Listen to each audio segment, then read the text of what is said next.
Nol meçit. Biz hazır Arafat örüğünde turabız da.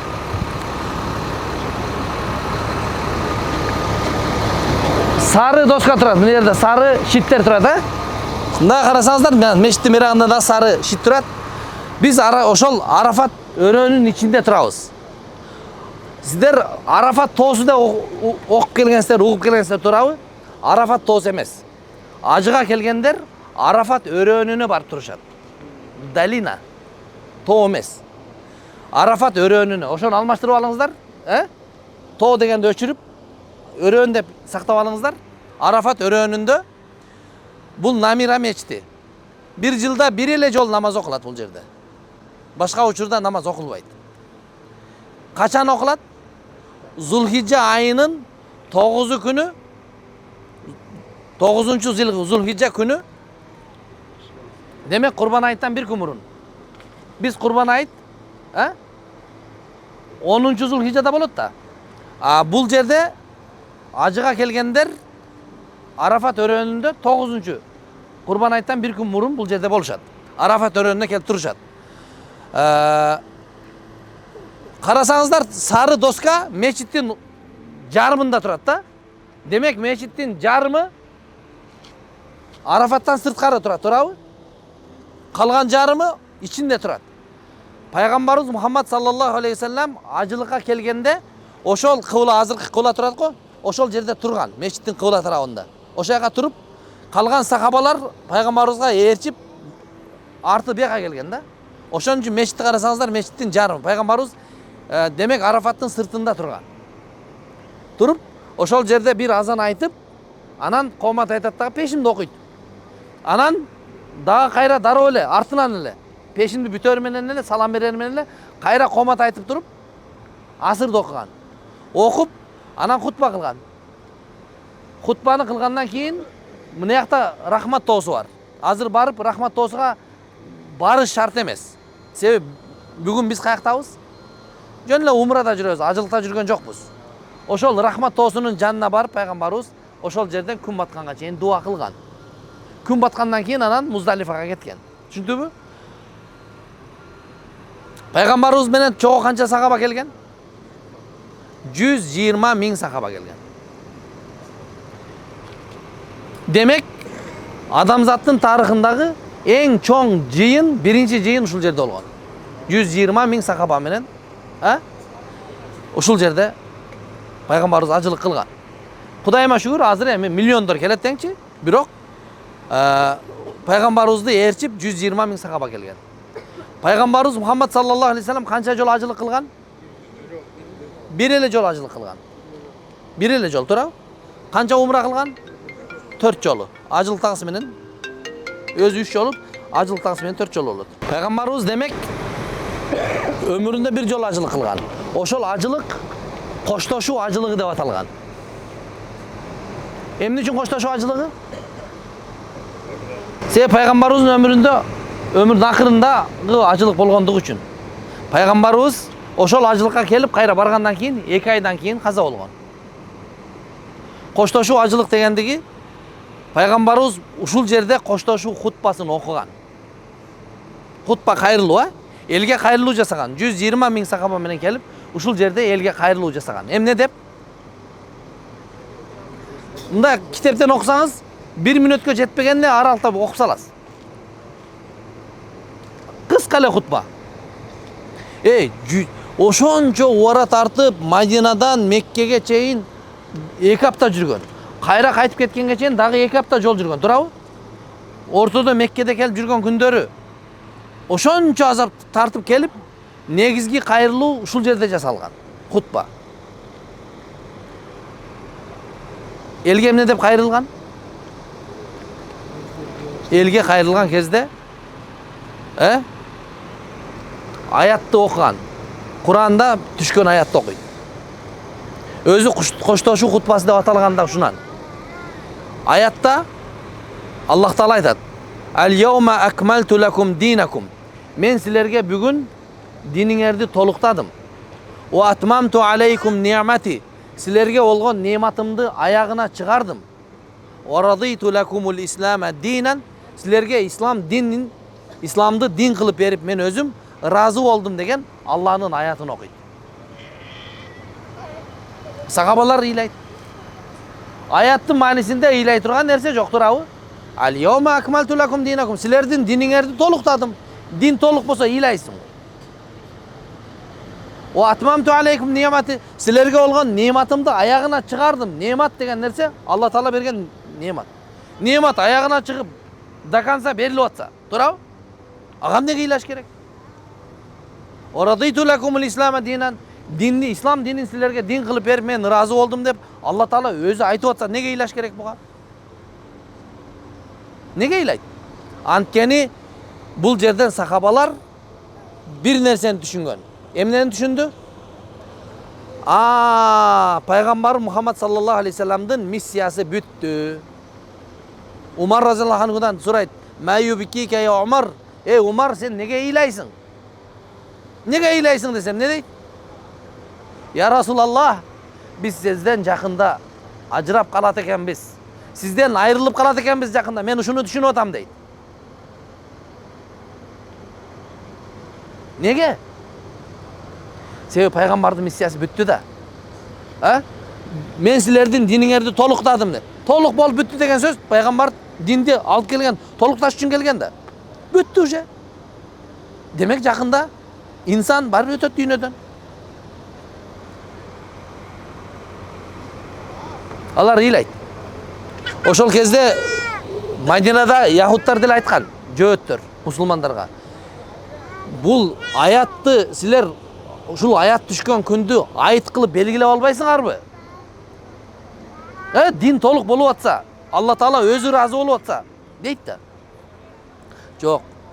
Туура. Ал үчүн Кудай Таалам бизге айтты белгилеп берген. Эртеси күнү айт бар, туурабы? Ал айтыбыз сөзсүз түрдө бар. Ал мойнубузда айттоо важип, милдет. Ал күнү чубак айткандай, курсагыбыз жарылганча жеп иче турган күн. Туурабы? Ал айт бар. Бирок пайгамбарыбыз саллаллаху алейхи вассаламдан ажроо өтө чоң кайгы алып келет эле. Пайгамбарыбыз ошол күнү хутбадан эмне деп айтты элдерге? Эң негизги тема пайгамбарыбыз зулумдан кайтарган. Зулум. Бири-бириңерге зулум кылбагыла. Алла Таала өзүнүн менен силердин ортоңордо жана өз ара бири-бириңерге зулум кылууну арам кылды дейт. Бири-бирибизге зулум кылуу арам. Зулум деген не деген? Зулум кылуу деген анын акчасын, акысын жеп коюу, тартып алуу, уруп тепкилөө, намысын тебелөө, мунун бардыгы арам. Бирөөнүн акысына кирүү арам.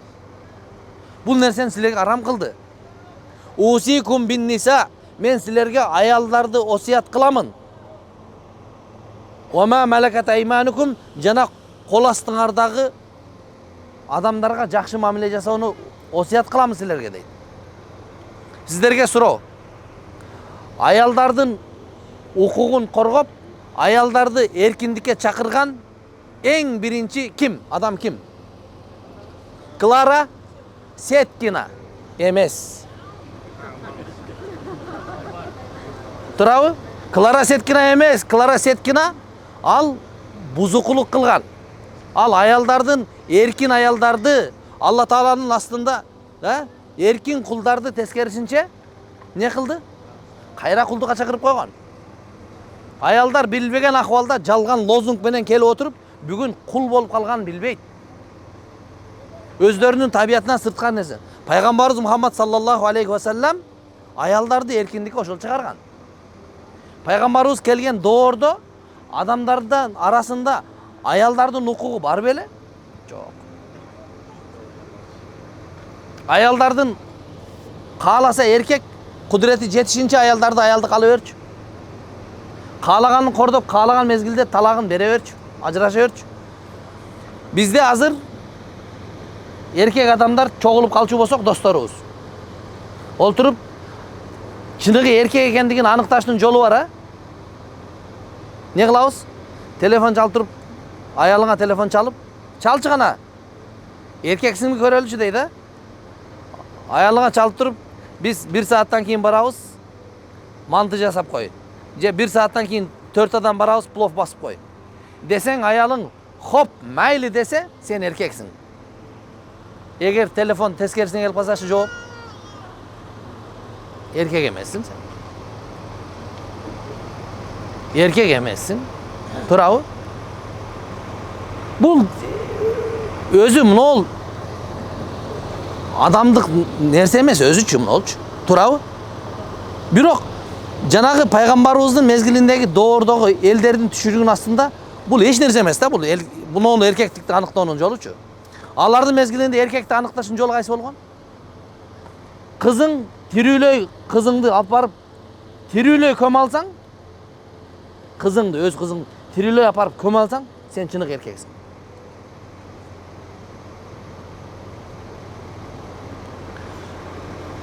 Кудай таалам Куранда айткан. Кыяматты не деп сыпаттайт? Тирүүлөй көмүлгөн кыздар суралган кезде. Кайсы мезгилде айтып атат?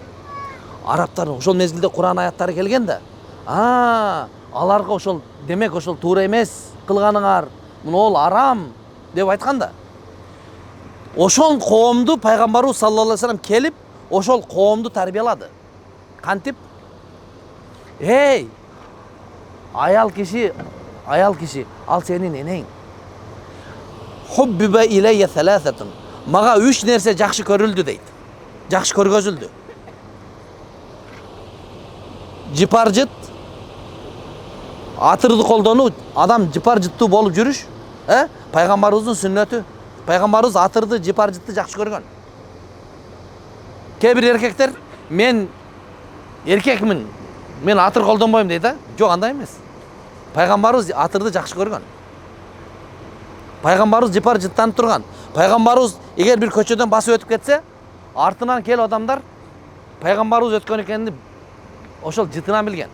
Жипаржыттан билген. Жипаржыт сүннөт эле. Бирок тамекинин жыты эмес. Кээ бирлердики өтүп кеткен, көчөдөн өтүп кетсе билинет го, тамекисинин жытынан. Ал тескери, ал сүннөткө ылайык эмес. Анан аялдардын пайгамбарыбыз саллаллаху алейхи вассалам андан экинчи жакшы көрүлгөн нерсе кайсы? Намаз.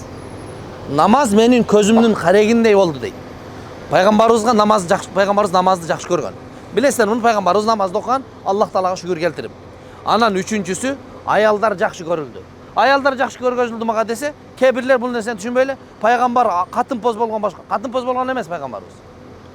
Туура пайгамбарыбыздын башка эркектерге караганда ислам шариятында башка эркектерге 4кө чейин уруксат берилген болсо, пайгамбарыбыз өзү канчага үйлөнгөн? 11. Пайгамбарыбыз каза болгон кезде, аялдар 9 аялы калган. Демек пайгамбарыбыз башка эркектерден көбүрөөк үйлөнгөн. Анын себептери бар. Неге? Себеп пайгамбарыбыздын үйдөгү ички жашоосундагы аялдарга болгон мамилесини, эркектерге болгон мамилесини, баласына болгон мамилесини, турабы? Уктаганын, турганын элдерге жеткирип бериш керек да. Турмушта кээ бир аялдарды пайгамбарыбыз саллаллаху алейхи вассалам кыз боюнча үйлөнгөн Айша гана эмес гана. Калгандары балалуу аялдар болгон, башкалар болгон, 50-ге 60-га чыккан аялдарга үйлөнгөн. Неге? Себеби ар кайсы кырдаалдагы аялдарга түшүндүрүп бериш керек болгон. Деп пайгамбарыбыздын сүннөтү жашоодо аялдар менен болгон мамиле кандай болуш керек? Ошолордун бардыгын түшүндүрүп берген. Эми ал өзүнчө сабак деңизчи. Пайгамбарыбыз саллаллаху алейхи вассалам аялдарды 5 эненин таманын астында. Элестетип көрүңүз, кызыны тирүүлөй көмүш эрдик болгон заманда келип пайгамбар аялдардын ордун кайга чейин көтөрдү? 5 энелердин таман астында. Аялдарды эркиндикке чыгарган биринчи Клара Сеткина эмес, пайгамбарыбыз саллаллаху алейхи вассалам. Ал эмес элдерди, эркеги болсун, башкасы болсун, кулдуктан эркиндикке чыгаруу деген нерсени кул элечүлүк доордо келген, туура пайгамбарыбыз. Кул элечүлүк доордо. Кайра эркиндикке бар, эркиндикке чыгарса болот деген жөрөлгөнү ким чыгарган? Пайгамбарыбыз чыгарган. Жер бетинде андай түшүнүк болгон эмес. Эркиндикке чыгарып жиберүү деген түшүнүк болгон эмес. Ол нерсени биринчи кулдуктан эркиндикке чыгаруу жөрөлгөсүнү пайгамбарыбыз баштаган. Билесиздер, эгерде Орозода мисалы эмен кылчу болсоң, оозуңда тайлап ачып алсаң, канча күн орозо кармаш керек? А? 60 күн орозо кармаш керек, туурабы? Bir күн кармай албай, бузуп алган адам 60 күн кармашы мүмкүнбү? Кыйын бул. Туурабы? Ал мезгилде адамдарга анан кол астында кулдар бар да. Же болбосо, кулуңду азат кыласың дейт. Шарият кылып. Андан көрөкчө, айла жок, кулду азат кылайын деп чыгарган. Кул азат кылууну шарият кылып адатка айландырган пайгамбарыбыз саллаллаху алейхи вассалам. Бүгүн кул элечилик доор жок, Пашти жок. Бирок пайгамбарыбыз саллаллаху алейхи вассалам "Ва ма малакат айманукум" деп мына ушул жерде айткан хутбасы, кол астыңардагыларга адилеттүү мамиле жасала деген хутбасы, кул элечилик доордо айтылган хутбасы бүгүнкү күнгө чейин актуалдуу. Неси менен? Себеби бүгүнкү күндө чоңдорубуз бар да, кол астыңда иштеген бир жердин жетекчисиң, окуу жайдын жетекчисиң, бир ишкананын жетекчисиң, кол астында адамдар барбы? Ошолорго адилеттүү мамиле жасагыла. Деген ушунат. Кыскасы ушул хутбаны пайгамбарыбыз ушул жерде окуган, коштошуу хутбасы ушул жерде болгон. Азыр ошол рахмат тоосуна барып, ал жерге жетиш шарт эмес. Алсырактан көрүнө турган жерден көрөлү дагы. Анча-мынча сүрөткө тартып алыңыздар, кайтабыз. Макулбу? Себеби барганга чейин бир топто убакыт жөн эле кетип калат. Барып келгичекте.